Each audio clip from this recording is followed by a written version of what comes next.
So guys, this is my first debate. I want to go beyond just smart talk. I don't want to interview people and just get their point of view. I want to actually take ideas and I want to pit them against each other. Whether it's a discussion or a debate, I want to see if you take one side of the spectrum and the other side of the spectrum, you put them together and see what happens. And I think that's the best way to educate ourselves. Let's hear what this side has to say. Let's hear what that side has to say.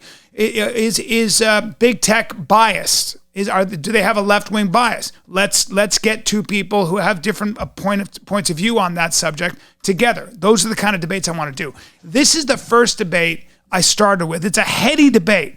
They got really technical and stuff. It's really a materialist and an anti-materialist. It's a guy who believes that everything can be measured in life. There's no God. There's no moral code. It's really, it's really all about what you can measure. It all comes down to atoms. And then the anti-materialist believes that there is something more, that there is a broader consciousness to the universe that is self-emergent, that's always been here. So it really, for me, it really comes down to, is there a higher intelligence? Is there a moral code to the universe? Is there a way to behave that has been written before us? I believe that. I'm a romantic. I am an anti-materialist. I don't believe it all comes down to what you can measure. I don't believe it all comes down to matter. I think there's got to be something more. And that's probably my argument for the difference between human beings and animals. And my argument for maybe why it's better to walk a certain path and not another path. One is truer than the other. And so this debate really gets into the weeds on that subject. And I have to say, looking back on it, I wasn't so convinced. It might have been too technical for me in a lot of ways. But I hope you enjoy. This is the first debate. And my goal, my dream for this show is to engage people in debates and to make this show as dynamic as it should be, because the world is dynamic. I want information that is useful to you. I want to see if you have preconceived notions. We all have preconceived biases. We have an idea of how the world works, and I want to challenge that. I want to bring people into the mix who I don't agree with and who you don't agree with, and I want to pit them against people they don't agree with. And I want to see what happens. Let's see if we can get some idea wars, some idea sex, and let's see if somebody can get pregnant with a new idea. That's what the Bryan Callen show is about. That's what gets me going. I'm done. I don't think we need another guy like me interviewing smart people. Joe Rogan and everybody else does that very well, better than I do.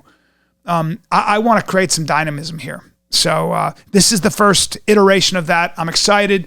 As a lot of you guys know, I am going to be going over to Louder with Crowder. I'm really excited about that with Steven Crowder.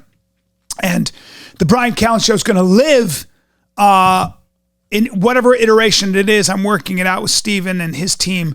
But the Bryan Callen show is going to live on Mug Club. It's going to be a subscription-based show, and I'm going to put a lot of energy into it. But this is maybe the beginning of, this is a taste of what I'm going to try to do. So Dylan's going to be at the helm here as well with me, and we're really excited. So I hope you enjoy the first debate. And here it is. This is Papineau, Dr. David Papineau and Dr. Bernardo Kastrup. One is a materialist and a philosopher, and the other is an anti-materialist, a computer scientist, and a philosopher as well. Enjoy. Bryan Callen, this is his intro song. Bryan Callen, it's one hell of an intro song. His comedy is marvelous. He's a genius in world politics.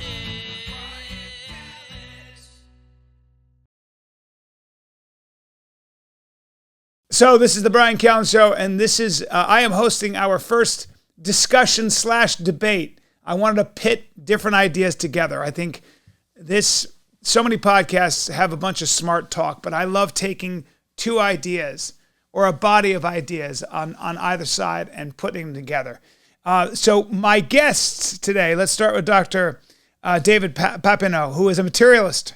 I don't like using one word to define somebody with a brain like yours. It's totally unfair. But just for dramatic purposes, he's a materialist, and he did his BS in mathematics at the University of Natal, followed by a BA and a PhD in philosophy at Cambridge. After academic posts at Reading, Macquarie, Birkbeck, and Cambridge, he joined King's College London in 1990. From 2015 to 2021, he spent half of each year at the Graduate Center of SUNY in New York.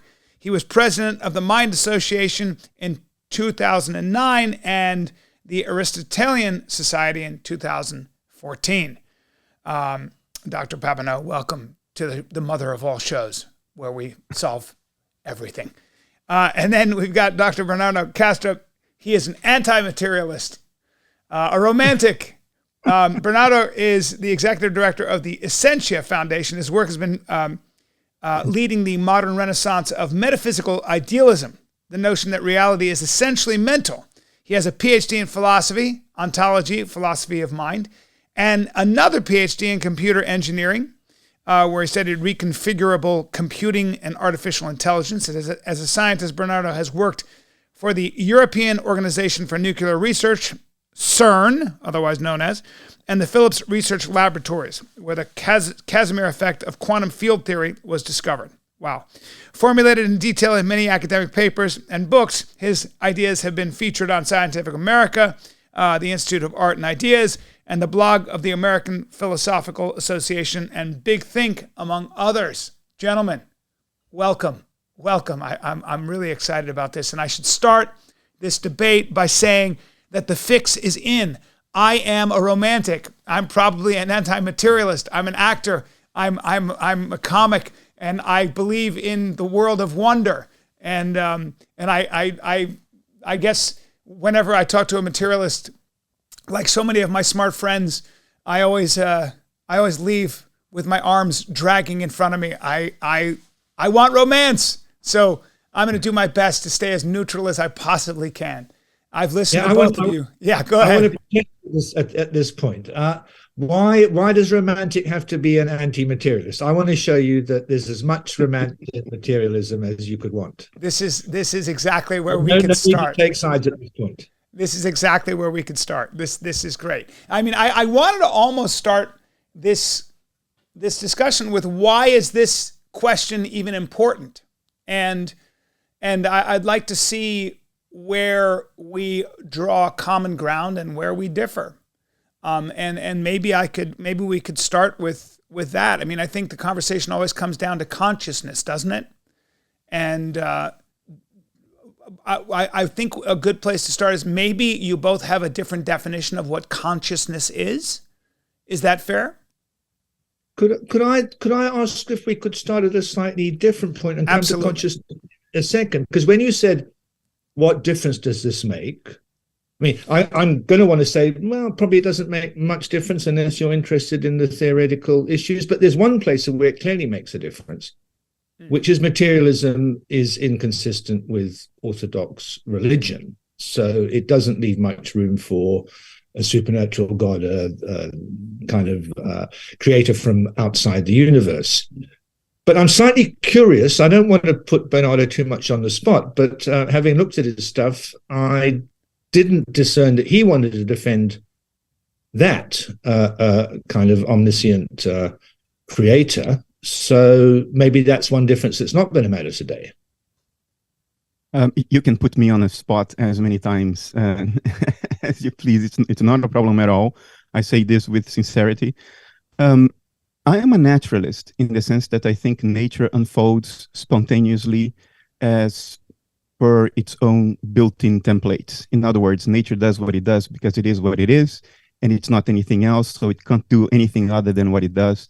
There is no idiosyncratic, capricious intervention into the unfolding of nature by some sort of mega metacognitive intellect. I don't think that is the case. But I am more sympathetic to religion than I suspect you are, because I think in the symbolic language of religion, certain important truths are touched at, not literally in a sort of a roundabout way, but which is more emotionally appealing than a conceptual narrative. Okay. Well, let's wait till we get to those truths that are implicit in religion. We can discuss whether they really are truths, and maybe we'll have an issue there. Hopefully. So, Go ahead, Dr. Papineau. I was just going to ask you. I mean, do you want to go back to consciousness, or should we be talking about religion a little bit more? You're in charge. I like this. I wanted you to kind of like. I actually wanted to start here. I think this is a great place to start. I think I'd love your thoughts on what Dr. Kastrup Bernardo just said. Well, maybe we're going to find there's a lot more agreement than you expect. But okay, so here's one point on which we're in agreement, that nature evolves, unfolds in line with, interrupt me if I've got it wrong, in line with the laws of physics.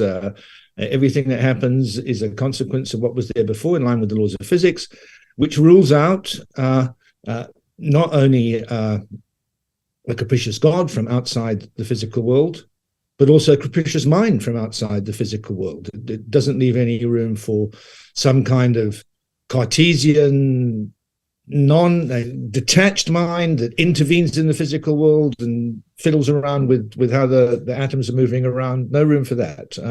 So we're in agreement with that, and that places very strong constraints on the kind of metaphysics we can adopt. I mean, not only does it rule out orthodox religion taken literally, but it rules out what's called interactive dualism, where there's a separate mind in everybody's heads that comes down and fiddles around with what's going on in our brain. I take it Bernardo is not going to push for that kind of metaphysics. No. I think, in fact, I agree with probably 95% of what you said, because we are both philosophers. We care about specific terms. So the only thing I wouldn't necessarily agree with is when you said there is no mind other than what we see in the physical world. I see the physical world as a representation, as an appearance, and the real world as that thing that we measure in order to generate a physical quantity. That real world I would then not call physical. So I would say there is no capricious mind outside the world, the real world, whatever it is. But I wouldn't put the qualifier physical there because it would be inconsistent with my own thoughts. But the spirit, I agree with the spirit. And so you'd object to material in the same way. You can take. Yeah, there's a number of terms we could use here. Natural, you don't object to. No. I also don't object to determinism. I object to superdeterminism, which is not determinism; it's a fantasy. But I don't object to determinism either.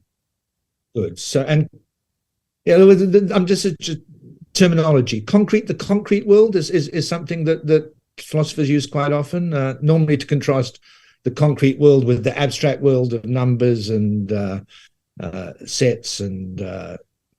That's fair enough. I would use the word real, which is the word physicists tend to use. They use the qualifier real for things that have standalone existence independent of measurement. So whatever is out there that doesn't depend on being observed or measured, that's real. So I would say there is no capricious mind outside the real world. Would that be something like mathematics? Would that be something like Pythagorean's theorem?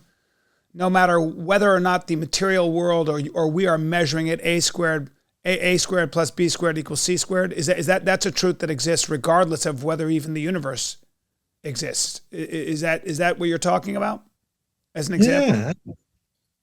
That goes deep into the philosophy of mathematics, whether you are a Platonist, realist, or whether you are a non-realist. But I, for one, I believe mathematics is real. Yes. It is. But we should remind our host that while mathematics is clearly real in some sense, some of the squares on the two short sides aren't equal to the sum of the squares on the hypotenuse in real space, because real space is bent in a way that falsifies that theorem. The real space is not Euclidean. The theorem is true in Euclidean space. Unfortunately, the real space is not Euclidean. But you could say mathematics is still true if you characterize the circumstances correctly. Well, okay, so this is where this is where I start to get into a circle here. I'm like, okay, that's fine. But let's let's kind of, it's true that you can imagine something. Imagination is fascinating to me. I'll never see a negative integer. I will, there are people who spend their life working on a theorem that bears no relevance to the material world. It's a 500-page theorem. They die, and about 150 years later, when they're trying to put a rover on Mars, that theorem actually comes into play and actually has material results, right? So there is something about, and I'm getting to a point here, there's something about the human mind that when it can imagine something, and we don't know where that imagination comes from, that's probably very hard to quantify. But it's something I guess akin to an original thought. Or maybe the theorem has already existed up there somewhere in the ether, and that person happened to have been sort of the antenna that was able to kind of like transcribe it onto paper. So that to me is always something that I kind of glean to, that fills me with wonder. But it seems that, Bernardo, you talk about the human mind and even a neuron as being a fractal of sorts for the universe as a whole, or at least the solar system as we see it. And you've used these diagrams. Is it sort of, I mean, is that an area we can talk about in terms of the human mind? There is a collective consciousness. There is a universal mind, if you will. And that is different than the actual material brain that fires neurons and so on and so forth. I mean, there does seem to be some hidden connection, some wireless connection. And maybe that is why somebody can have a dream, come up with a theorem, and 150 years later, it gives rise to a material product. I hope that wasn't too... Yeah. This gives me a chance then to maybe lay out quickly what my position is. I'm not a dualist. What you described, some kind of connection between the human brain and some disembodied mind, is a form of dualism. It requires two things, a material brain and a disembodied mind. I don't support that. I don't think that's a tenable view of nature. The word fractal has a precise mathematical meaning, has to do with self-similarity. I think nature is fractal, but to characterize the human mind as a fractal reflection of the solar system, I wouldn't do that. I don't think there is good reason to do that. My view is the following. There is an objective world out there, a real world that doesn't care whether we are here looking at it or not, that doesn't care about our morning affirmations, doesn't care whether we like it or not. It does its thing because it is what it is. But that real world is also mental, like our individual minds are mental. And yet it's outside our individual minds and presents to us upon observation as what we call colloquially the physical world on the screen of perception.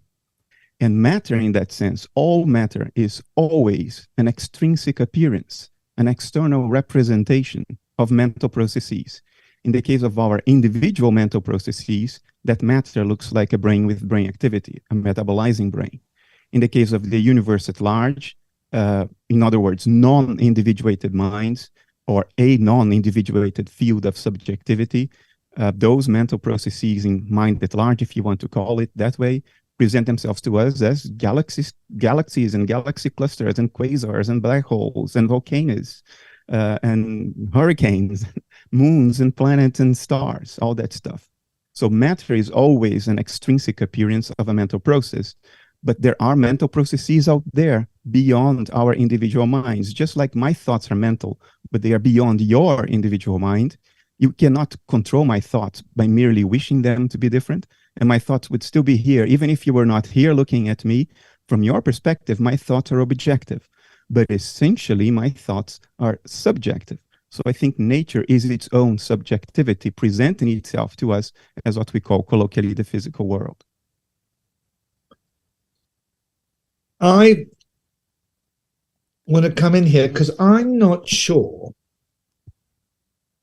that I disagree with very much of what Bernardo says at all. And let me put, how shall I put it? So I think my view of reality is exactly like your view of reality. There's reality, it's nature, it's a fundamental field, it evolves in certain ways. Parts of it are our consciousness, which is one and the same as the way that field is configured in this local space. In virtue of that consciousness, other aspects of this totality appear to us a certain way. And we agree about all that. The only point, as far as I can see, at which we disagree is where you say the bits of reality, or maybe the totality of reality, which extends beyond brains like ours and those of other living beings. You want to say, back in the Big Bang, early stages of the universe, it was already conscious. And that I don't want to say. But I don't see that this extra thing you want to say is doing really much work in your story. And so take that one thing you want to say away, and I'll agree with everything else you say. But that one thing to interject is important, because when I'm listening to both of you, I don't know, I need a foundation. I need, if not a fixed truth, I think all of us are looking for the truest North Star. It's something that I can point to where I derive meaning. Meaning is important to someone like myself and most people, I think, right? And so is getting closer to the truth. I think that's why we do our best. Look, if you take the road to Athens, you're trying to get there with logic and reason and mathematics. If you take the road to Jerusalem, you're doing it through faith. And, I think there's room for both, frankly. Can we explore a technical question just Yes. a little bit longer before Yes. we jump into the implications? Yeah. I would maintain, Professor Papineau, that there is absolutely no extra thing in what I said. I am not maintaining that the universe is conscious, because that implies consciousness being a property of something else that isn't itself consciousness. Okay. I imply that the universe is a field of subjectivity. It is phenomenal consciousness, spatially unbound. So there is no extra. I would maintain, in fact, there is materialism that postulates the extra. It postulates an ontic category that is non-mind, mind being the only pre-theoretical empirical given of nature. It's the only thing that we know by direct acquaintance, everything else being a theoretical abstraction, which may or may not be correct, but it is a theoretical abstraction that we are not directly acquainted with. So I would say I remove an extra. I remove that extra ontic category, and I say everything is just in kind that pre-theoretical given. It is phenomenal consciousness. But that phenomenal consciousness has structure, has evolving structure, and it presents itself to us as physicality. And this avoids the hard problem of consciousness. It's conceptually more parsimonious, and it avoids the empirical contradictions that are arising in physics today. Because in physics, we are figuring out that it turns out physical entities cannot be said to exist prior to measurement. This has been made famous last year by the Nobel Prize Committee, giving the Nobel Prize to people who showed that. And if you understand that physicality is an appearance upon observation of what is essentially a mental process, then of course physicality only arises from measurement, because it's a representation that is a consequence of measurement. But the thing measured is not physical. I'm not quite sure how to proceed here. So you've just touched on quantum mechanics. So I was about to tell our host that I'm slightly worried about the program, because I'm a very boring materialist. I don't want to get rid of consciousness or meaning or anything else. Well, I think I have a way out. I'll put it like this, but Bernardo is not a wacky idealist. No, but I may have a way for us, a way forward here. Let me pose a question. Let me just interrupt. Yes. But before we get, so there's this general issue: how are we going to conduct this debate, given that neither of us are as exciting as one might have expected before? I'm very excited. I'm loving this. Bernardo just, I mean, so here's one thing which is exciting. Bernardo just touched on quantum mechanics and the quantum measurement problem as something that lends weight to his position.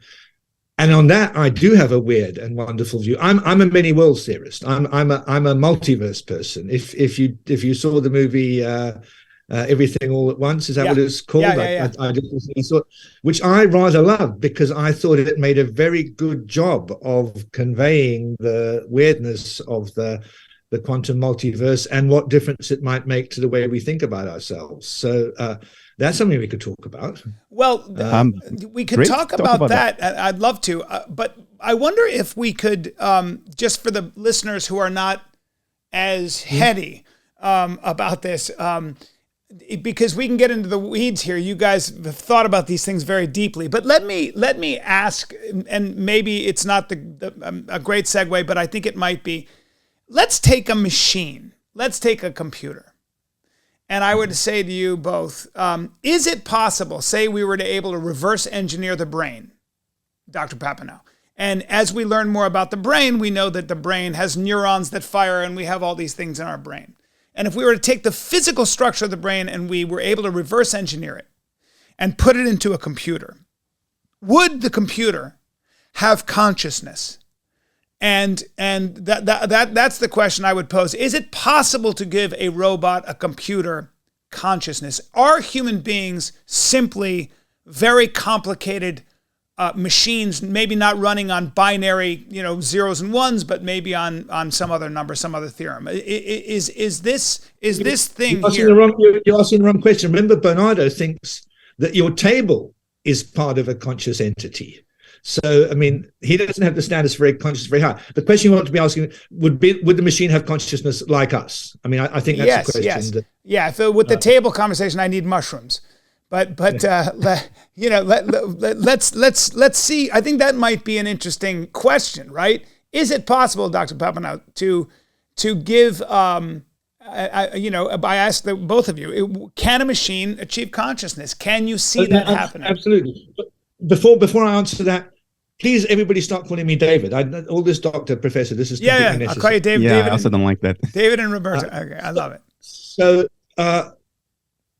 yes, I mean, I think it's, well, I'm a materialist. So, of course, if you made a machine that was physically identical to me, of course it would be conscious.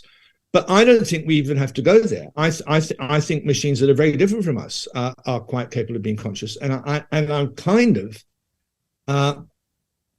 afraid, worried, expect that this is something that's going to happen in the next few years. I mean, probably not in my lifetime, but in my children's lifetime. I mean, soon. I mean, it's happening now. So a machine having consciousness would be a machine that was aware of its own inevitable limitations. Is that a good expression? And so had the will to live, if you will. That's kind of how I think of a machine that scares me. Is that a form of consciousness that's acceptable to both of you? I mean, look, GPT-3 or GPT-4, all the GPTs, which are not conscious machines, and they're in a sense just a party trick. You could probably credit them with awareness of their own limitations. I mean, ask them about their limitations; they'll tell you some things about it. But that had to be coded in. Very hard. Yeah, maybe they'll start writing their own code for themselves. I mean, I don't know, but. Yeah, I mean that's not hard. I mean, they're dumb in lots of ways, but they can. Bernardo, what is the difference? What is the difference between a machine that can do all these things and this other thing that this sort of other notion of consciousness? Because I have always felt that there's got to be something more than that which you can physically measure. When we talk about a conscious machine, we mean more than just the creation of consciousness. I personally don't think consciousness is created. It's the ground level of reality. It's the reduction base of everything. It's that which there in the beginning, and everything else can be explained in terms of it. But when we talk about a conscious machine, we mean more than just there being consciousness somewhere. We mean that the machine has private conscious inner life of its own, associated somehow with its physical boundaries. That's what we mean by is a machine conscious. if the question is framed that way, I would say, no, I don't think a computer will ever have private conscious inner life, or at least I think we have absolutely no good reason to think that it will. And the reason is the following. When we talk about AI, what we're trying to do is to replicate or simulate or emulate, whatever you want to call it, the patterns of information flow in a human brain. We want to simulate that in a silicon computer, which is made of silicon and oxides and metals instead of carbon and nitrogen, and operating through neurotransmitter releases. It operates instead through the movements of electrical charges. Now, let me ask you the following. I can simulate kidney function down to its finest molecular details with full accuracy on my iMac on my desk right now. But that doesn't mean that my iMac will pee on my desk, because the simulation of the phenomenon is not the phenomenon simulated. Right. But when it comes to consciousness, a lot of AI researchers, especially computer scientists who are computer users and don't really know how to build a computer, they think that if you simulate the patterns of information flow in the human brain in a silicon computer, then the computer will be on your desk. It will be conscious. I think we have exactly no reason for that, to believe that. What nature is showing us consistently is that private conscious inner life seems to come hand in hand with biology. Although consciousness as pure subjectivity is probably there from the beginning, dissociated private consciousness with high-level mental functions is a product of evolution. And what it looks like is biology. It's metabolism. It's not possible to logically refute the notion that a silicon computer can be conscious or could be conscious. I cannot logically refute that. But I cannot logically refute the flying spaghetti monster either. So the fact that it's not logically refutable doesn't mean much at all. There are a whole host of nonsense that is not logically refutable. The question we have to ask ourselves is, based on what nature is showing us, do we have good reasons to think that silicon can have private conscious inner life akin to a biological organism? I would say no. Put a computer and an open brain on your table and they are radically different. It takes many steps of abstraction away from the real world for you to find a similarity between an AI and a conscious living human. And this subject, I have passion for it because I'm both a computer engineer who worked on AI and a philosopher of mind. So this is the intersection of my passions right there. So sorry if I got across. No, this is what I want to talk about. This is the crux of it. Let me come. Can I come in here? Yes. Yes. I mean, I'm half sympathetic, but I'm just curious about the. I'm half sympathetic. It's like being half pregnant. No principles involved here. So Bernardo thinks that consciousness comes with living systems that have a metabolism, which private consciousness. I take it is a system that uses low energy sources, low entropy sources, uses usable energy to preserve its own form. And I'm happy to say that's kind of definition of life. And I'm happy to say that you need life for consciousness. For private consciousness. But I'm curious about, given those principles, it doesn't follow that all life forms have to have the same kind of chemistry as we do. You could have silicon-based, one would have to look at the details, or gas cloud-based forms of life, systems that preserved their own form, their own organization, their own order by metabolism.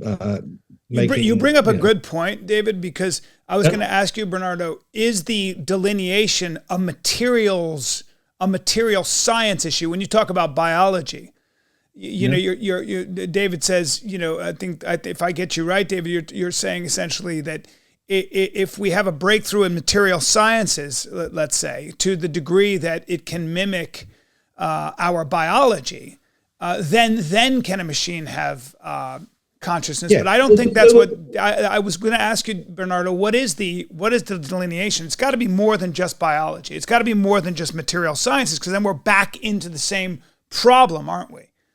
You put it the other way around. If I made a kidney out of plastic, yeah, It would be, right? I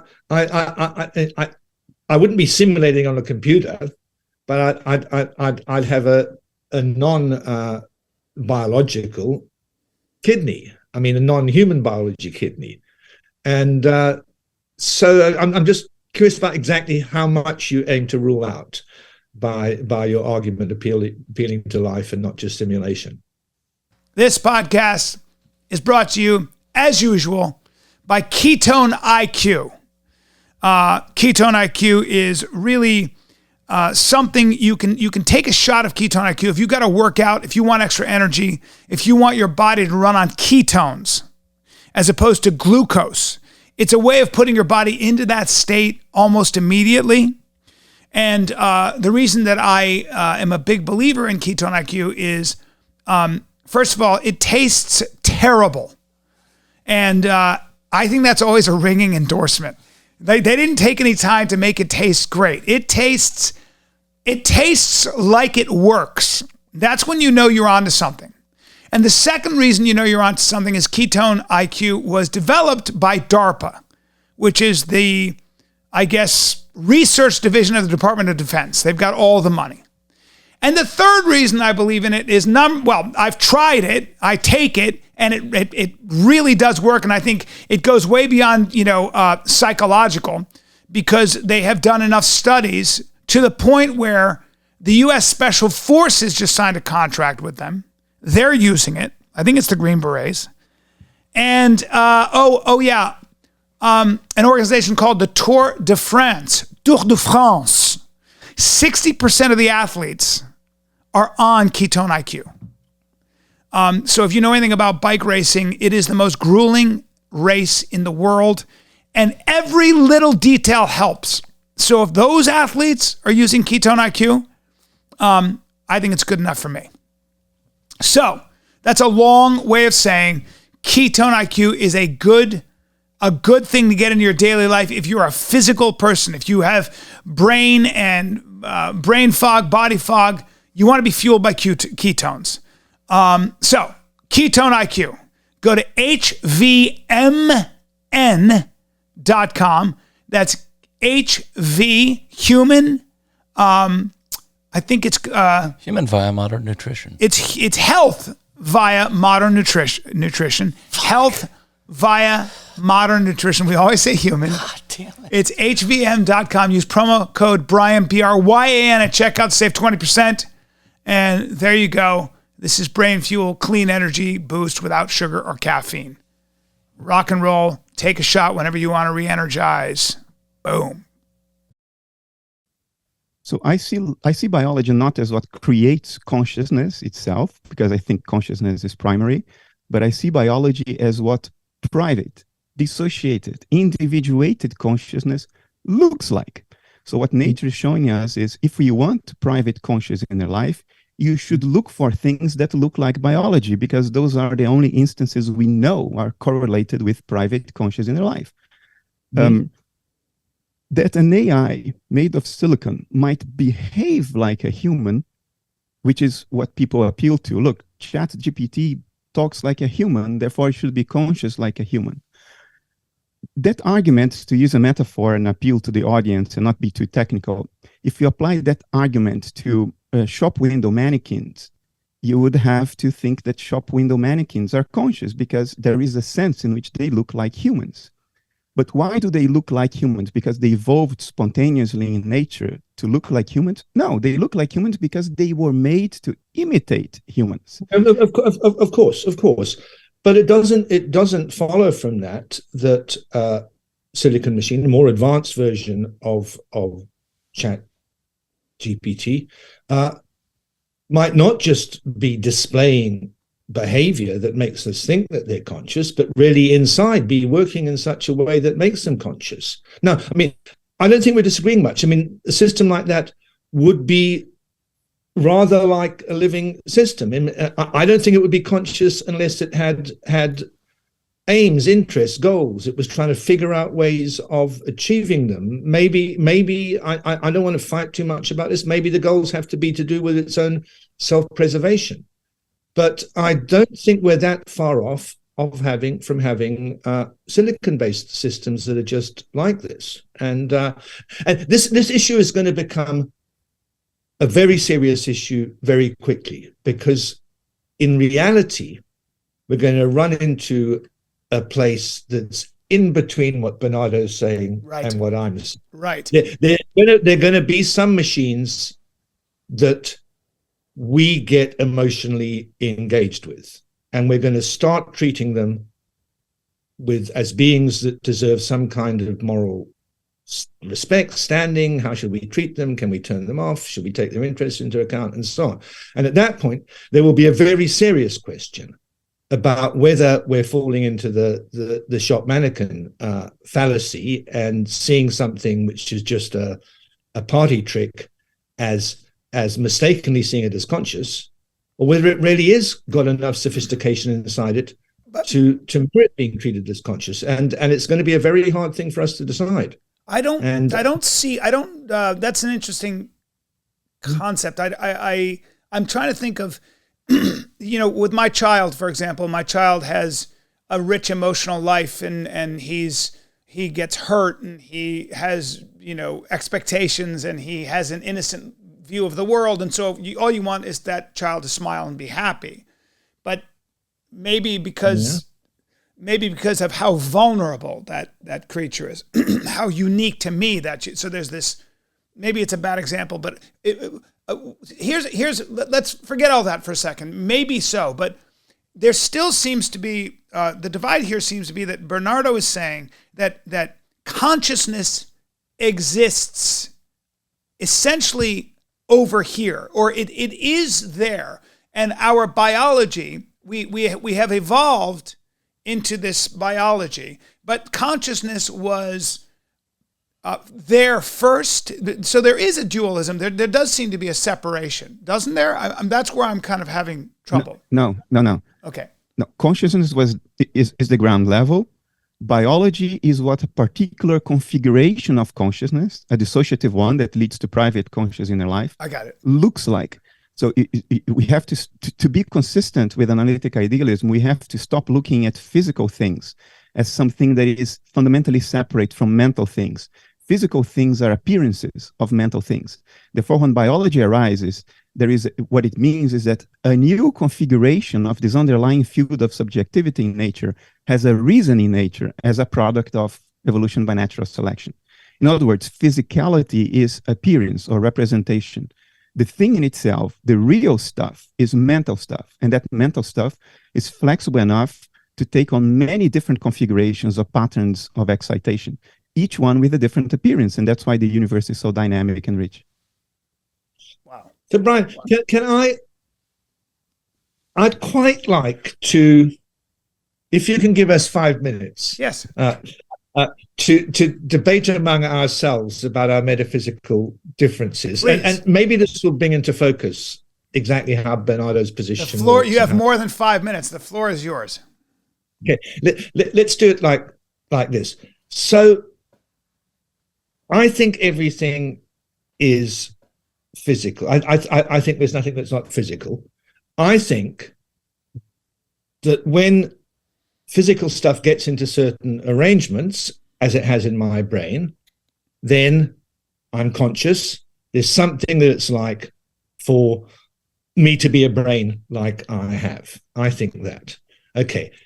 Many people in philosophy, perhaps not the majority, but a very significant amount, Bernard on their side, say that makes no sense. How could it be? Because I don't think that outside brains, early universe, interstellar stars, and so on, I don't think there's any consciousness there. I don't think, quantum field normally arranged involves consciousness, is consciousness.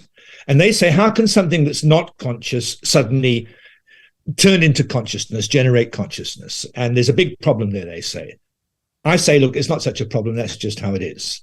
Okay. Now, Bernardo, in order to solve this problem, makes the whole universe conscious, back to the Big Bang. There's consciousness everywhere, and the consciousness we have in our heads is just a particular configuration, kind of private local consciousness that arises from the configuration of our brains.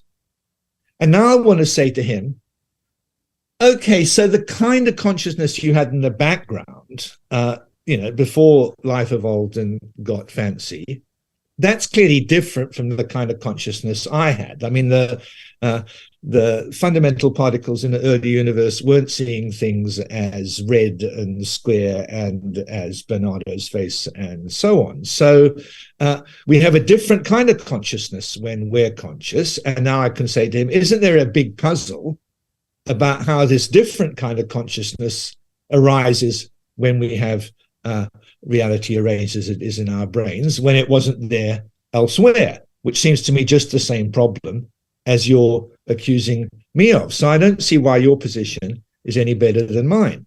It seems to me they're pretty much the same position, except you say the fundamental stuff is all conscious, but I don't see it's doing any work.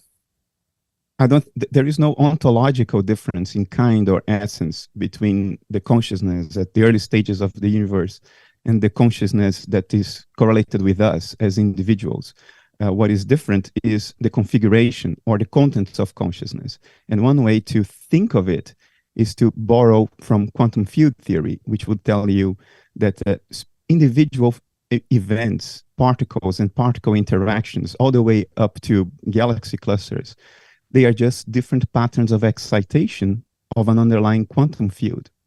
And the only thing that really exists is the field. Everything else are excitations of the field, like the surface of a lake. All there is the lake, but there can be ripples, there can be whirlpools, and water can move in many different ways on the surface of the lake. Yet there is nothing to the ripples and the whirlpools but the lake. So what I'm saying is that all there is a field of subjectivity. But that field of subjectivity ripples. It turns in upon itself. It can take on many different states. But there is nothing to those states but the underlying field of subjectivity. But I'm happy about all that. I believe that the whole of reality is just one big field, quantum field. Why would I deny that? I mean, I agree entirely about that. Who started? Isn't there a first mover here, guys? Is there anybody here who talks about a first mover? I mean, it sounds to me like consciousness, which has been here before we have been here and continues to be here, and everything is just subjective. Consciousness is God then. There is a higher intelligence. There is something that seems to be moving, configuring. You won't get a first mover out of me, and not really. So we are the end all and be all. But see if you can get one out of Bernardo. Bernardo, I don't think neither of us wants to go in that direction. What about a priori knowledge? Isn't there something about? Is knowledge all grounded in experience? Yeah, absolutely. It is. No synthetic.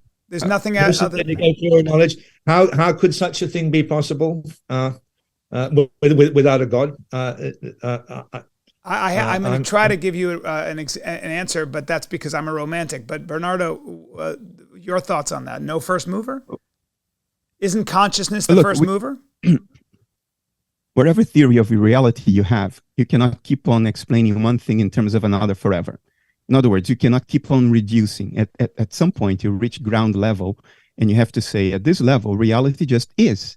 This is what is. This is what exists. Even if what exists is just a field of potentialities. Even in that case, potentialities are not nothing. There are still potentialities. But you're both leaving me empty. I have to build a society. This is why the Judeo-Christian ethic, as one example, seems to have something to offer. It creates scaffolding. It creates bedrock I can moor into, because we are talking about fixed truths. Regardless of what we talk about, human beings cannot move forward without at least some semblance of concrete reality that they can moor into when the winds start blowing. The winds always blow, right?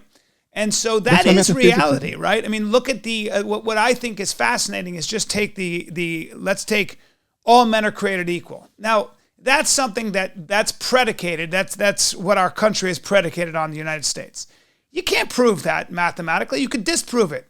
In fact, I mean, a rationalist, a scientist, a materialist, even an anti-materialist would say, all men are not created equal. Here's 1,000 examples of the difference between Bryan Callen and LeBron James. We're not so equal. But when you agree on that, when you agree as a community, as a group, when you agree that self-sacrifice might be nobler than being selfish, when you agree that whatever it might be, never telling a lie and not taking what doesn't belong to you and keeping your promises is a better way forward, it does seem to materially, the material product of that is certainly better by all metrics that we have than something like a society based on might makes right, lie, take whatever you want, and et cetera, right? So I that's kind of where I always find myself going. I need some fixed truth. I need something I can more into. And if everything is just subjective, then I think we could run into some real trouble, because I don't know. We have it's such a moving target, isn't it? Aren't we dealing with a real moving target here? So why are you putting to us that there's a danger of everything being subjective? I'm not. Well, because it sounds like your view of reality might be that, right? So because ultimately you're both probably arguing against the notion of any kind of religion or the idea of God. Because okay, so look, no, I'm not arguing against that. No. Okay, so I'm glad. I'm sorry. I'm new to these conversations, so I'm just probably the audience that listens to this. So I just want to bring it down to that sort of idea. Maybe you could rebut my. Okay, look, here's the thing about materialism. I mean, somebody tells you there's nothing that's not physical. Right. You might start thinking, oh, that's awful. That's awful. So you mean there's no consciousness, there's no meaning, there's no morality, there's no and I'll say there's no free will.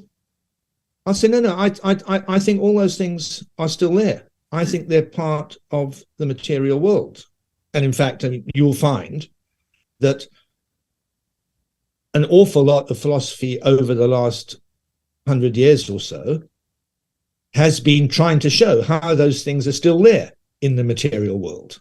But is the argument, David, that we got there through trial and error, through measurable experimentation, sort of a meta experimentation? Okay, so what are we talking? We're talking about consciousness. We're talking about. I'm talking about the idea of meaning, morality, all these things that you just brought up. How did we arrive here? How do we arrive at the idea that slavery is bad, etc.?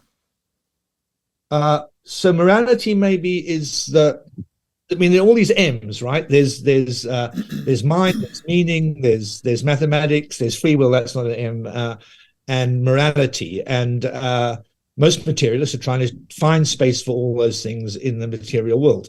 Morality is probably the hardest. And look, with all these things, the materialists are going to give you something that is not quite what you might have hoped for before you were a materialist, right?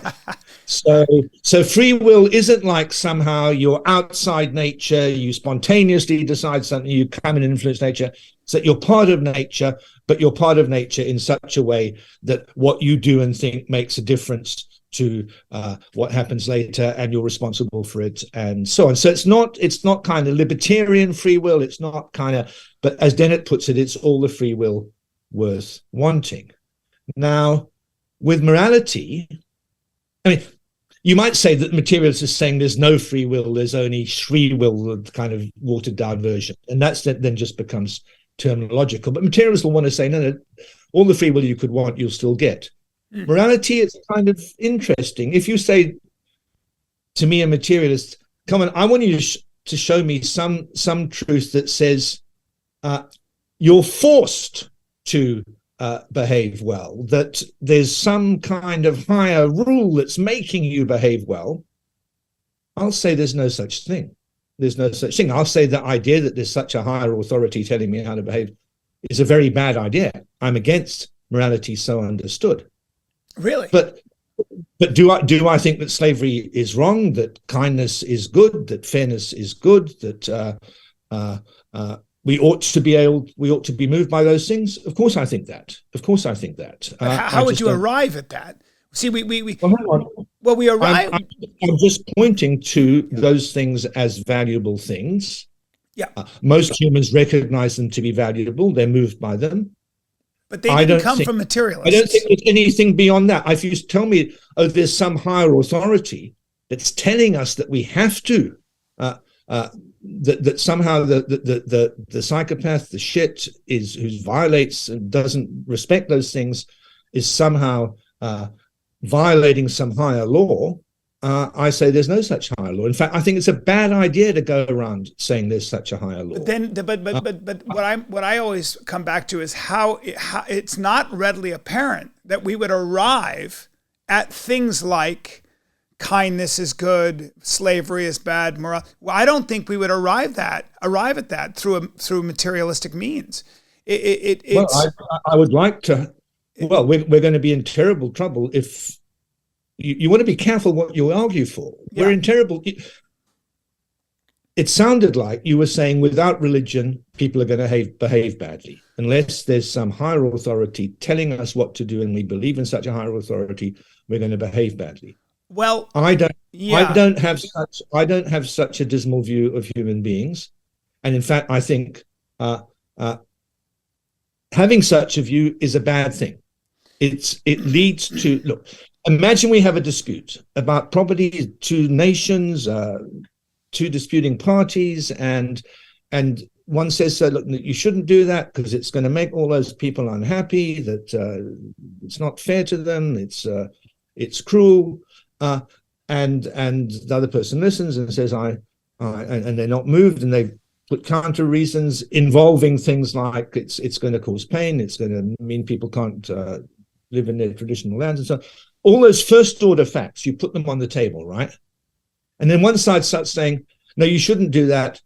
I mean, after we've seen all those facts, because it's wrong, because it's immoral. I don't see that adds anything to the argument. It's like, this is just straight from Bernard Williams. You know, I see somebody drowning. They're in trouble. I move to help them, and then I think, oh yes, and here's another reason for doing it. It would be a good thing to do. It would be morally right. And Bernard Williams says that's one thought too many. You don't want to be doing it because it's morally right. You want to be doing it because this person needs your help. And so that's what I feel about morality. The idea that there's some higher authority over and above our natural inclinations to do what's right. I don't think that's a good idea. So I'm all in favor. But you're still. But see, you still believe that there's a right way to behave when someone's drowning, and a wrong way, or at least a nobler way, than there is to let that person drown. That is in itself a law. That is in itself, isn't that a belief? Isn't that sort of a... I don't think there's anything more to this talk of right, except pointing to the kinds of things that move most people, and that's all there is to it. I mean, I think it's. I mean, I'll be referring to kindness and fairness and absence of cruelty, absence of pain, as what's good, but I'm just appealing to your inclination to be moved by those things too. I don't think there's anything more to that. Human connection. And people who are not moved by those things, I don't think I'm giving them any extra reason to behave differently, to behave well, to say, you ought to be moved by those things. It's wrong not to be moved by those things. If they aren't, they aren't. And I mean, that's a terrible thing, and I don't want anything to do with people like that. But if the fact that somebody is suffering is not a reason for them to help them, I don't believe that the idea that they ought to help them is a further reason. Bernardo, your thoughts? This is rich territory. I do agree with a lot of what Professor Papineau just said. The notion of ethics, of morals, is fundamentally based on our ability to judge. whether something to pass value judgment on whether something is right or wrong, good or bad. So for ethics to exist, there has to be some agency in nature that is equipped and capable of passing this kind of value judgments. The question is that agency us, or is there a higher level agency that sort of, wrote moral rules and etched them in stone at the fabric of nature? I would say there is no evidence for the latter. Nature seems to be pretty much morally neutral. Pride of lions can bring down an elephant and eat the elephant for 6 hours before it passes out. If a star goes supernova, whoever is in the neighborhood is going to fry. If a volcano erupts, the next village is toast. Tornadoes don't care whether they are destroying a hospital or the house of a criminal. Nature doesn't seem to be fundamentally, nature beyond ourselves. We are also part of nature. Beyond ourselves, there doesn't seem to be an agency in nature passing good value judgments. But we are part of nature, and because we have evolved higher level mental functions, we are capable of passing value judgments. So I would say that the attempt to make a system of ethics based on something prior to us is almost an attempt to evade responsibility, because the buck is with us. It stops with us. If there is any game in town to pass value judgment, it's us. We cannot run away from it. It's our responsibility. And if we do it badly, it's our responsibility too. So I think if you want to speak religious language, God has deputized us to pass value judgments, and not doing it and evading that responsibility is a disservice to the divinity. So but it's a disservice to the divinity, but you're saying that there is a divinity. But look, religion would associate divinity with omniscience, omnipresence, and omnipotency. And love. Now, if there is an underlying field of subjectivity in nature, then it's omnipresent, it's everywhere.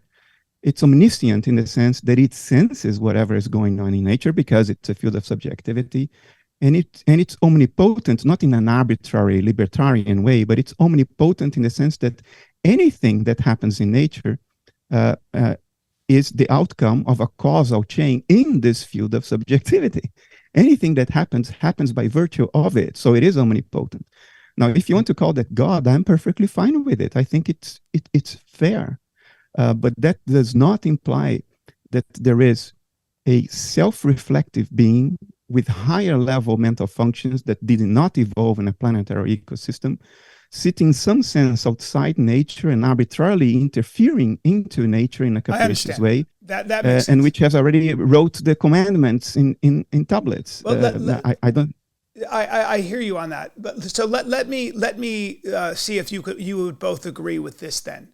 Let's take Christ, the man who lived, who loved agapically and who, believed in essentially love for all and love thy enemy, turn the other cheek, and help the meek shall inherit the earth, blah, blah, blah. All these things that were counterintuitive to the Roman ethos, might makes right and all this stuff. So it's rather radical, this radical rabbi who comes along. It does seem that if I were to walk in those footsteps, if I were to somehow try to live more like Jesus Christ and less like Julius Caesar, and if all of us did so, do unto others as you'd have, things done unto yourself and things, or maybe even Kant's categorical imperative, but that gets into the weeds. But let's just stick with Christ and Jesus and Julius Caesar. Maybe, would you agree, though, that Christ got nature, Christ got closer to the laws of the universe and the laws of nature if in an overarching sort of a meta sense, that ultimately he got closer to the laws of how nature, how physics, and how the world actually works if you want to keep things more copacetic, more productive, and keep your body temperature at the optimal. Is that Yes. is that a fair enough materialistic viewpoint here that you can both agree with? If there's no God, at least there is a better way to behave as a human being. It's a metaphysically neutral point you're raising, so you don't need to be a materialist to agree with it. Okay. So I'm not a materialist. I agree with the spirit of what you're saying. I think Christ was a man with profound insight into the nature of nature. Okay. And he was intelligent enough to be able to translate those insights into a code of ethics. But remember, he had the metacognition and the agency to do that. He was also a man like we are. Then let me raise another question. Does that mean that Christ was closer to the truth than Julius Caesar was? Did that? Yes. So there is something. So David, this is for you. So then we are getting closer to truth here, aren't we? Isn't there an objective truth? Isn't this what Bernardo and I just kind of... I'm just not getting it. So there's... Take the Christ, Julius Caesar. There are different things that are valuable, different things that are worth pursuing. Different people will give different priorities to different things. Some people can inspire us by being less self-seeking and more other-directed, and they can be an influence in the right direction in that way. But I think it's crazy to think that somehow there's self-interested, selfish behavior, and then there's moral, other-directed behavior, and you ought always to do the moral thing. I mean, that's just a reductio of the whole idea of morality. But what about the idea of higher ideals? Let me give you an example. I mean, I like to go and watch Tottenham Hotspurs playing on Saturday, but there's a time when my mother was alive and she liked me to go and see her on a Saturday, and that would be the moral thing to do. And so I should go and see my mother every Saturday and never go to Tottenham Hotspurs. I mean, no, that's not a good example, though, David. I'm just saying morality doesn't come into it. I mean, right. There are different things that are worth doing. So one thing that's worth doing is go to Tottenham Hotspurs and enjoying myself. Another thing that's worth doing is going and seeing my mother. They are things that are valuable in the same kind of way. I mean, are they commensurable? But it's not that one should always dominate the other. What about a higher ideal? I mean, a higher ideal is how in the world do we admire people like Gandhi, Martin Luther King, Malcolm X, whoever it might be, because they put their own self-interests, their own bodies below a higher ideal. I mean, I think that's. I want to just go back to what Bernardo was saying a moment ago. I mean, people can set an example and show in a way that will persuade you that you want to follow them, that you shouldn't be as selfish as you are. But the idea that this is a higher ideal, this is a terrible idea. Why? So you ask me, look, what's important in life? What gives meaning to life? And I will say, the things I find important, my children, my work, my friends. That's what these are things that I care about. That's what gives meaning to my life. That's what makes. So it's individual. You say that's not enough. You want some higher ideal. You want some higher being that will set goals. Because then everything would be really make you good. And I'll say that's pathetic. Okay, why should I want somebody else's? Can I intermediate? Wait. Why should I want somebody else's goals? I'll tell you why. So we have natural. Do you believe in natural law? How in the world will we run a society where everything is subjective and it's all up to the individual? I mean, if you are in Carthage and you park your chariot in the wrong place, and the magistrate says, "Well, here's a ticket," and you say, "But where I'm from, we can park our chariots anywhere," and he says, "I'll let you slide this time because when in Rome, do as Rome." But then I am in Carthage, and I'm sorry, I'll shut up because Bernardo wants to come in. But go back to the point I said about a dispute. If natural human sentiment that makes people sympathetic to each other is not going to solve a dispute. You're not going to solve it by the two sides saying our side is right. And if you look at international politics, you look at disputes between different groups, the fact that they can both convince themselves that their side is morally right is a bad thing. It makes the whole setup much worse. We'd be much better off without any such thoughts. If I can try to intermediate, because I think I understand what our host is hinting at. He's not saying that there is an arbitrary moral code that is being handed over to us by a higher level value judger, so to say. What he's saying is that if we were to have a more complete, more in-depth understanding of the nature of nature, certain moral precepts would be more conducive, would dovetail more with that understanding than others. In other words, Yes. understanding what nature is, what this is all about, may favor, through implication, certain moral conducts as opposed to others. And I think that is eminently reasonable. I would go as far as to say it's true. If we understand really the nature of the game, that understanding will inform our ability to pass value judgment. And I think that's the spirit that he had in mind when he Yes. said, wouldn't Jesus be a better value judger than some emperor somewhere? Didn't he have, because he had a more profound insight into the nature of what's going on than someone else? And that's what I agreed with. I think this is reasonable. Well, I would also add to that, Bernardo. I would add to that. If that is the case, we can then extrapolate to the idea that there must be some kind of a true or moral code that is that is written into the universe, that if we can find a way to behave in such a way, we will dovetail more with that code. We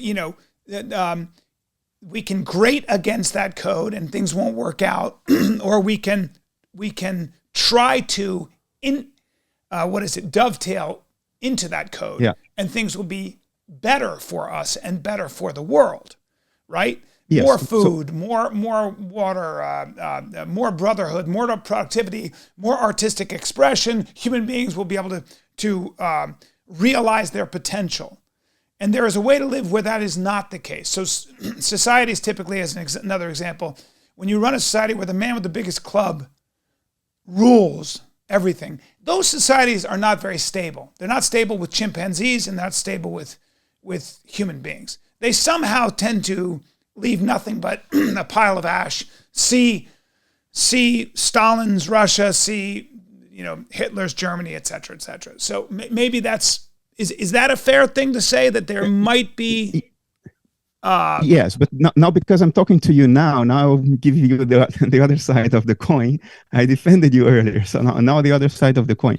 Yes, I think you're strictly correct. I think this is eminently reasonable what you said. Now, the danger of this is that some people would think that they have a deeper insight into the nature of reality than others, and therefore they are better equipped to write the moral code that everybody should follow, even if they don't have that understanding themselves. And then all goes to hell the moment you do that. So that is the danger. That's what has to be avoided. I personally think that although what you said is true, I think that for as long as we haven't all arrived at that insight, secular moral codes are perfectly reasonable, because they can be argued for in terms of what is functional and what is not for a society. And that does not depend on deeper metaphysical insight, does not depend on maturity, on wisdom. You can make a very clear objective case for certain laws by saying society would become dysfunctional without those. And this is something that you can share with everybody without requiring everybody to go as deep into the nature of reality as everybody else has done or whatever.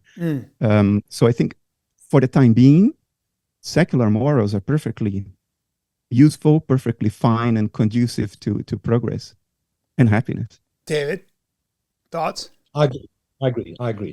Yeah. So, Yeah, because it maybe religion maybe the doctrine of religion, and I've got this full of contradictions and full of issues, so I understand and respect your rebuttals to that, this idea of fixed dogma, and then it has to be imposed on other people. That's where we run into real problems, isn't it? But if you were to look at the 10 Commandments as an example, it may be for those that don't want to think as deeply and arrive at these truths rationally, or whatever it might be. These are the cheat notes. These are the cliff notes. I wonder. So really, I come back again to the idea that there must be some truth. There must be more truth in some ways. And I know we get into, this is where David starts cocking his head, but I like the discussion of trying to get closer to truth. David, can we get closer to the truth? Is that something that's possible? Do you even like that question? In morality or generally? I don't know. I wonder if they're synonymous. I think truth for us as human beings might be different than truth for whatever a supernova is. But I do think that human beings have to consider the question of truth. I mean, we all want to get closer. We're having this discussion for that reason. We're all mounting arguments for the truth in one way or another, or at least trying to reach for it and get closer to it. I think any thinking human being does that, right? But morality is a very special case. I mean, in most cases, if we're interested in the truth, it won't be about moral matters. We want to know what's the best vaccine to use for COVID. Measurable truths. Yeah. Is there going to be another pandemic? Is the stock market going to go down tomorrow? I mean, these are questions which you might have a view. It might be true or false. I mean, I could multiply examples, but it's nothing to do with morality. I mean, and for Bernardo and me, I mean, a lot of the interesting thing is what's the nature of the natural world? How does but David work? I mean, what happens in quantum measurement? I mean, that's a thing that we'd really like to know about, and nothing to do with morality, but it's.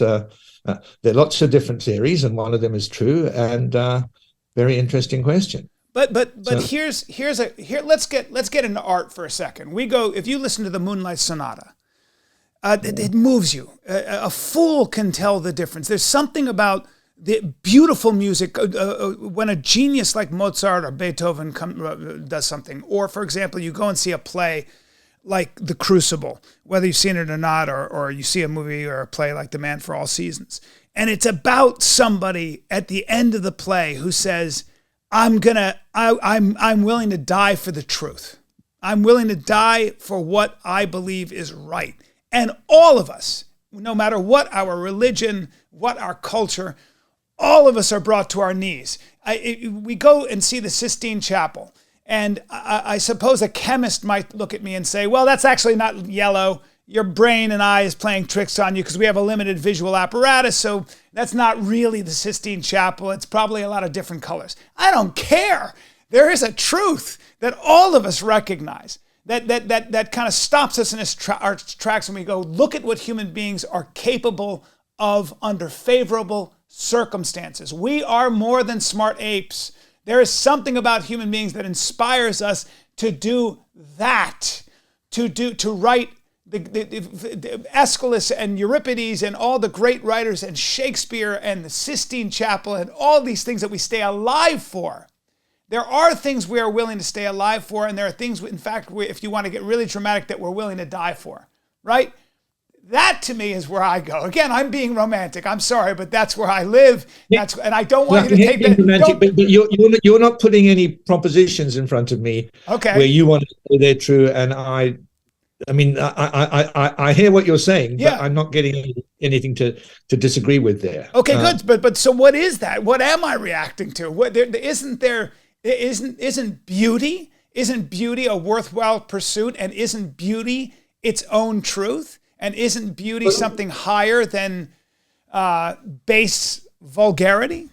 You know what I'm saying? I Sure. get, yeah. So you can get wonder and that feeling of awe, and I mean, I wouldn't call it sacred, but that kind of response, not just in respect of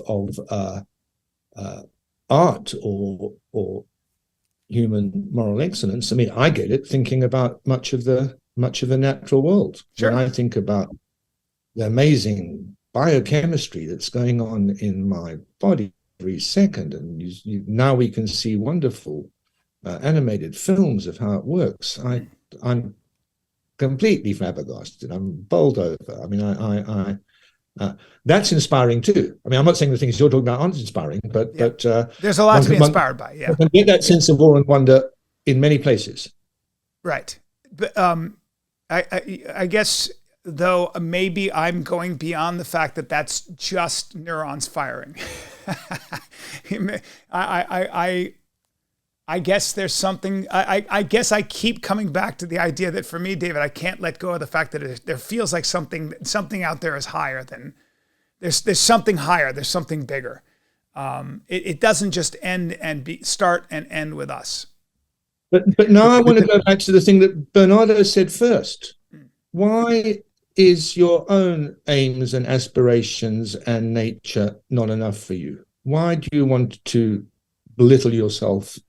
Because I think there's a universal experience. Place of something greater. Well, I think because there seems to be. I don't feel that inclination at all. But there seems to be certain things that resonate with our psychic structures. There seems to be. I guess I'm saying that I see everywhere, David, through lines and connections in humanity. The idea that some stories, resurrection stories, no matter who and where, seem to resonate even with an 8-year-old. That could be Harry Potter. That could be these great stories. The fact that people from all over the world go to see this man-made wonder called the St. Peter's Cathedral. So I'm saying that there is something beyond myself. There is a panoramic human experience. And back to maybe what Bernardo said, which is a neural, a universal mind that you can tap into. Bernardo? It's been fun to listen to the exchange. The materialist will put the wonder you're looking for in matter. Matter will be a tremendously mysterious, a deep thing for the materialist. For you to say that your conscious inner life is merely epiphenomenal, and that all of the insights you acquired through life, through great pain and suffering, would just disappear at the moment of your death, eliminates meaning out of your life. I agree with you on that. So let me first agree with David, and then I'll say where I agree with you. I agree with David that moral agency is us. I agree with David that free will is a red herring. If you have to put a label on me, a compatibilist would be the correct label. I agree with David that the universe does what it does because of its laws. It does what it does because it is what it is. And everything unfolds through, in principle, predictable chains of causation. Where I will agree with you is that although I don't think materialism precludes morals, precludes wonder, precludes mystery, I don't think it precludes any of these things. I do think it precludes meaning. That's having said that, I don't think the reason to not be a materialist is because materialism precludes meaning. You have to choose whether you are committed to your favorite fiction or to the truth. Right. Because if you're committed to the truth, you go for the truth, whatever the implications of the truth are. Now, yes, the truth may have implications that you fancy, but that should not be your commitment. Idealism has implications that I don't fancy at all. I absolutely despise certain implications of idealism, like the implication that my core subjectivity doesn't end when I die. I don't like that idea at all. Huh. But So I agree with you in the sense that if you look deeply, and I have tried to do that, I have not found a way to rescue meaning out of materialism. That's not the reason to reject materialism, but if you adopt it, it's difficult to see what the meaning is of your insights and all the suffering and everything you go through in life. Let me. Could I ask Bernardo a bit about exactly what's going on here? Because I think I'm going to disagree, but I just want to get clear about how he's thinking of these issues. So on my view, when my subjectivity disappears with my body, that's it. And when all of human subjectivity disappears, there's no more consciousness. That's on my view, on the materialist view. And on your view, no, the universe was conscious before there were living beings and will be conscious afterwards. And are you saying that on your view, in virtue of that, there's more meaning in reality than there is on my view? Yeah, so to be explicit, so you really understand what I mean, I see life as a dissociative state in this field of subjectivity. Therefore, whatever insights we gather through life, interacting with our ecosystem, arise within this dissociative process, bound by its dissociative boundary. And the end of the body, the end of metabolism or death, is the end of the dissociation. So when you say dissociation, sorry for the layman. Okay, so the disappearance of the human race ain't so bad on your view as it is on my view. That's what we've. Yes, of course. But I mean is your life lessons. Let's put it in romantic terms. Your life lessons don't disappear at the end of the dissociation. They become available in a broader cognitive context. In other words, it's not all for nothing. That's the point. But you as an individual doesn't survive, of course, because an individual is a dissociative process, and death is the end of that dissociative process. But his example lives on. Is that what you're saying? I don't know what you mean by this. I'm very interested in this topic. Yeah. So Samuel Shelfler did a very interesting thought experiment, raised a question a few years ago about, well, you're going to die, and doesn't that make anything meaningless? No, that doesn't make everything meaningless. I mean, I'm going to die, but my family. So imagine the whole human race is going to die in, say, 10 years' time. You discover that end of humanity, and he points out, now you really start thinking differently about the future. Now you really think that's terrible. That's the end of everything. Everything has become meaningless. Bernardo's trying to suggest, well, not so quick. The consciousness is kind of going to go back to its home, so to speak, and there's some consolation in that. Well, I don't think we survive as individuals. I don't think Bernardo Kastrup survives Bernardo Kastrup's death. Okay. But I think... Actually, I'm not so interested in the difference between Bernardo and me, because, I mean, this is subtle and kind of fun. But I am interested in... I mean, I've been thinking about this more and more. And here's the difference. What an amazing thing humanity is. I mean, we're in a way, we are so lucky. We're a complete freak in respect of our intelligence. We are a life form who, I mean, and our current technology is driving this home more and more. But we're a life form who've done amazing things in the context of figuring out how science works, how we work. Look. There's been life on Earth for 2 billion years plus. There's been multicellular life for 500 million years. There've been mammals for 70 million years. There've been humans for 300,000. Primates for 20, and humans, and in the last 100,000 years, humans have got very smart. In the last 10,000 years, they've 30 built to 50. 30 to 50,000. Yeah, but we're this tiny little speck in the whole of it. We're this tiny little speck on the whole history of the history on Earth, and we've achieved these completely amazing things, and it's quite possible that they'll never be achieved anywhere else in the universe. I mean, it's hard to count, but I mean, people think about, alien intelligences, and are they, and Fermi, the lovely story. They're discussing why haven't we heard from alien intelligences, and Fermi's thinking for a bit. He said, yes, where is everybody? Where is everybody? You sound like a romantic, David, when you speak. but it's quite possible that the conditions for intelligence like us are unbelievably improbable. And we just got freakishly lucky that there were a confluence of 100 different independent circumstances just happened to land together here. And in the last 50,000 years, we've seen this amazing. David, and it will be very sad if it disappears. No, David, or you speaking like a romantic here. You're full of mystery. Your brain is so wonderfully. It's a cornucopia. So I hear you speaking. You say one thing, but your body's telling me something else. You're saying no, but your body's saying yes. Look. At the end of the day, or we didn't get lucky, or this is all for something.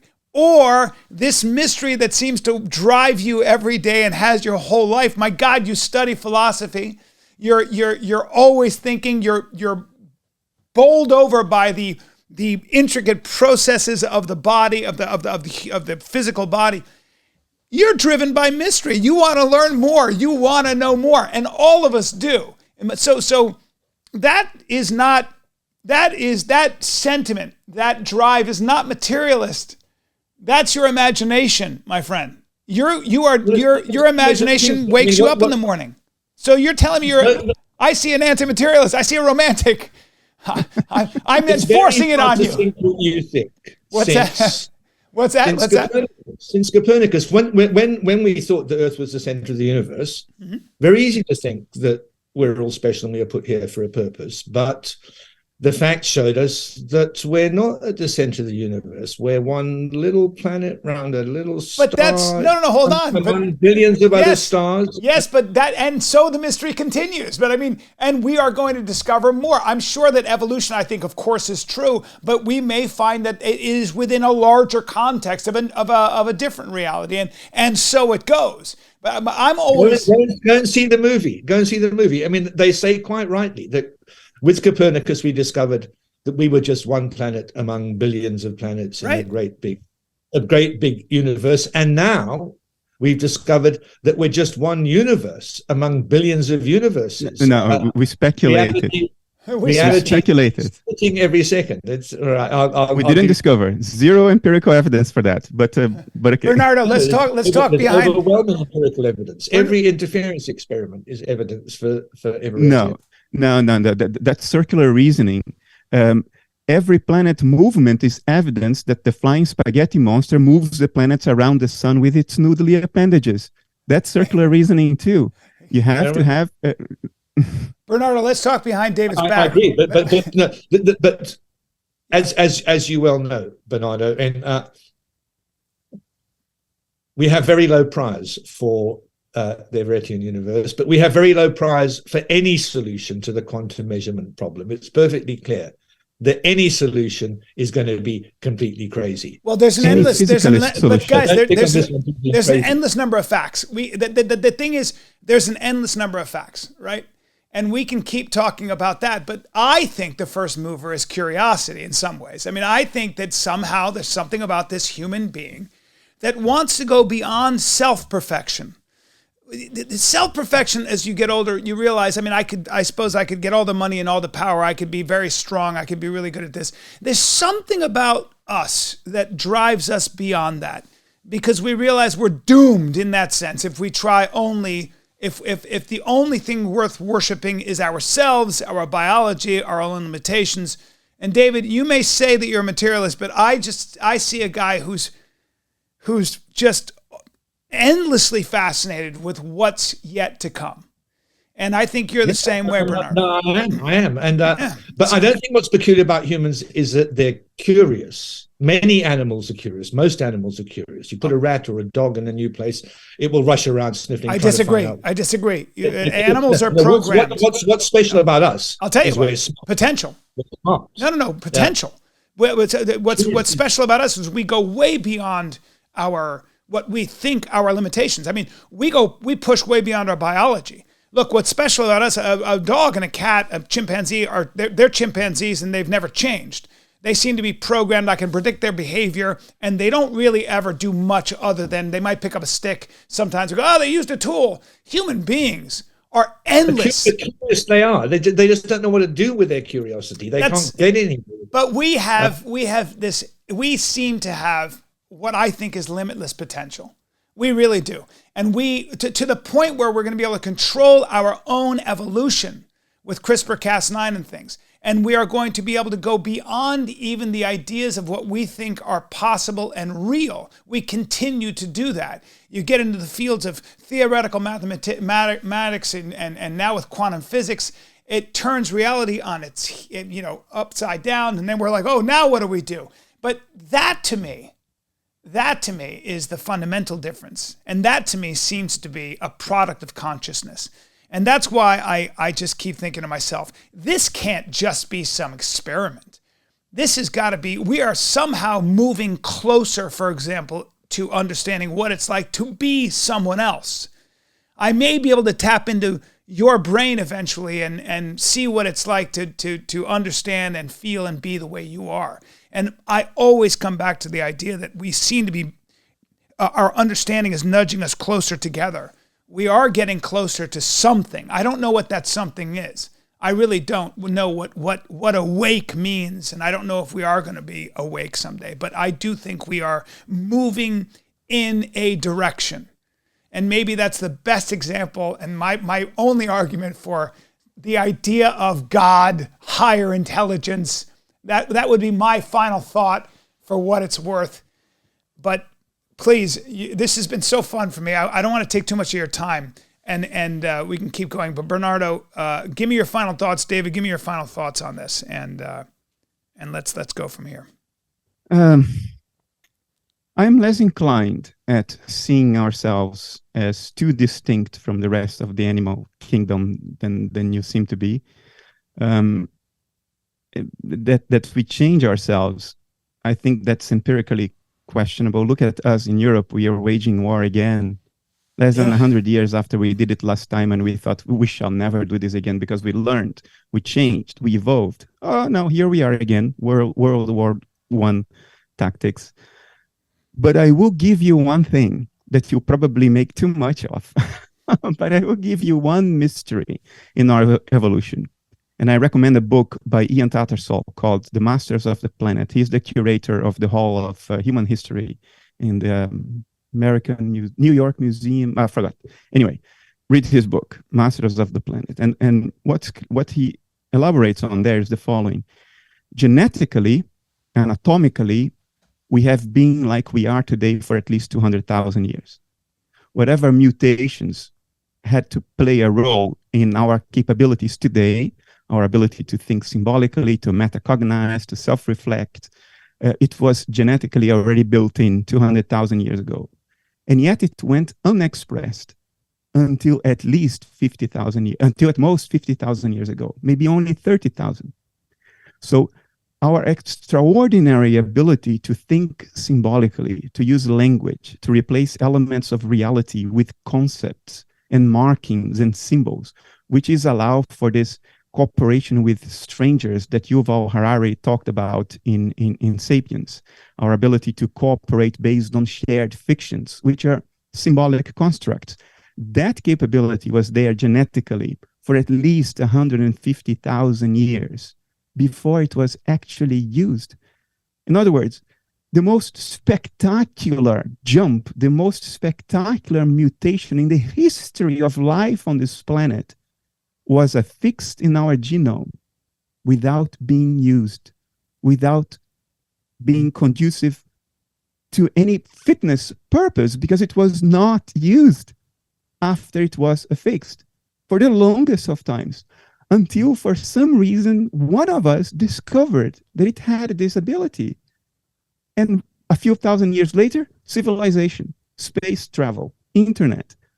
And Ian Tattersall writes in the book, and I can quote word by word because it made such an impression on me. Quote, "The only reason we have to believe that such a thing could be possible at all is that it obviously happened." So I'll leave you with that. I love that. I love that. And I'll add something, just completely in the same line of thinking, which is, you said, 50,000 years ago, language, agriculture, space travel, but space travel and all of modern technology is, again, within those 50,000 years, within the last 10,000 years, a little blip.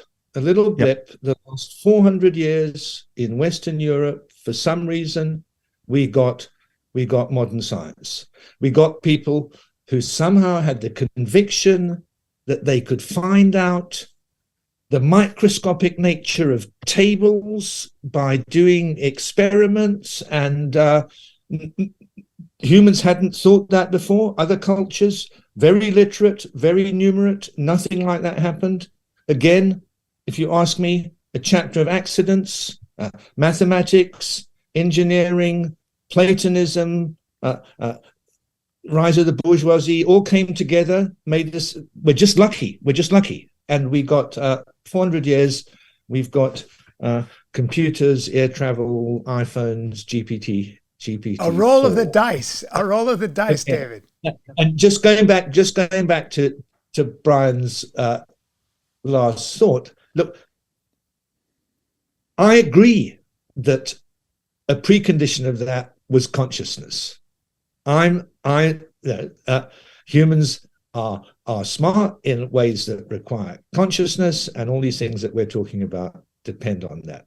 I'm a materialist, but I'm not a nasty materialist. As I said, I'm a materialist who thinks there's morality-ish and free will and meaning and consciousness. So Bernardo thinks his consciousness a bit more widely spread than I think it is, but I don't think it doesn't exist. So we can all agree. Well, this has been what's got us where we are. This has been great, and it's in line with a long history of this sort of age-old question. I think it was Thomas Huxley who was Darwin's bulldog, and Matthew Arnold had a debate, and Thomas Huxley said essentially we're smart hominids.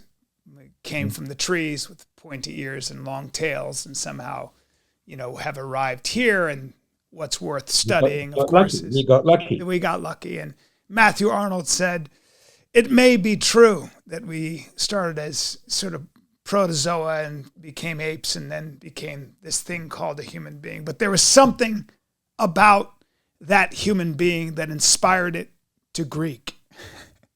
And that gave rise to all the goodies we point to. So I remain a romantic, but I love this. I love this conversation. I really appreciate both of you taking the time. I'm humbled, and it was really, really fun. And maybe we'll do a round two. You're always welcome to come back if you have more thoughts. I love this kind of stuff. And stay in touch. I'd love to do it. I'll give you my email. I'll give you my phone number. And if you want somebody to fill you with romance, that's the only thing I can offer. Or if I'm in your neighborhood, you come out and see some stand-up whenever you are. Where, Bernardo, where do you live? I'm in the south of the Netherlands, close to Belgium and Germany. All right, so you guys are very far away. I might be in England actually to do some shows, but if I am, I'll let you both know. I appreciate you both. Thanks so much, you guys. What a great Thanks time. for having us. Yeah, really good stuff. Really, really fun. That was really, really cool. Thank you guys very much. Bravo, fellas. I release you. Have a good rest of David, your day. thank you. It's very hard these days to have someone be willing in public to defend materialism. I appreciate it very much. It's an example of philosophical and academic integrity that unfortunately is not very followed these days for whatever reason. Yeah. Well, It's very nice to meet you. I enjoyed that a lot, Bernardo. So, it's been a pleasure, and my impression of you is excellent, just like I thought it would be after watching our material offline for a while. So I'm very pleased that we did this. I hope we can engage again soon.